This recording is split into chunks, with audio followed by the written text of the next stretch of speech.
So in this extract, Maya Angelou uses slang terms to replace nouns and adjectives mostly when she describes the dress that she's going to have to wear for her Easter service. She describes it as a plain, ugly cut down from a white woman's once was purple throwaway. So straight away, the alliteration within the once was purple throwaway draws our attention to that slang term rather than the use of a simple adjective like lilac, for example, or something like that. So I think what we get with that is her disgust at this dress. We get straight away, we hear her voice telling us how this dress has betrayed her on Easter morning. The language prior to that has been things like hanging softly over the black Singer sewing machine, and now we have a once was purple throwaway. So the contrast between those two things, between the standard English with which she's been describing this dress, and then this sort of slang terms to replace the adjectives. Later in the extract, we get a real sense of her voice sort of talking to us about this betrayal this dress has been,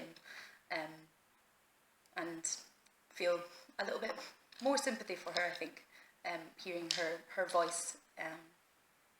We also have the kind of throughout the conflict of her real status as a young, relatively poor black girl from the south of America, and what she thinks that she really is inside, and that is a young white girl.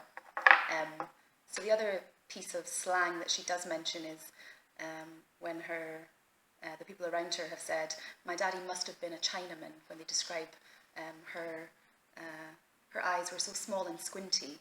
So we have "my daddy must have been a Chinaman" on one hand, coming just after her light blue eyes were going to hypnotise them. So again, we have that little kind of conflict between what she thinks she is on the inside and then the reality of her situation with the use of the slang terms. And I think it really kind of sums up that conflict between what she thinks she should be and what she's kind of owed, and what she sort of really is inside and how valuable she feels inside, and then maybe the reality of her status summed up with the use of the slang terms. And how does the slang sort of relate to her culture and her identity?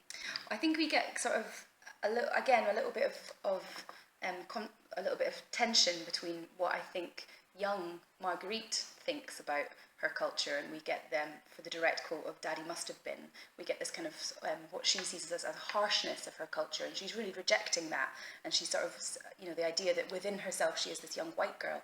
But then from Maya Angelou's point of view, as an older author of the piece, we get the lovely poetry of the adjectives and things that she's used to describe, the plain ugly cut down, or the old lady long dress that her grandmother has made for her. So we get a little sort of shine of Maya Angelou's love for the language that these people were using, kind of conflicting slightly with her younger self's sort of discomfort with the culture that she's been brought up into and the status that she's kind of experiencing within that.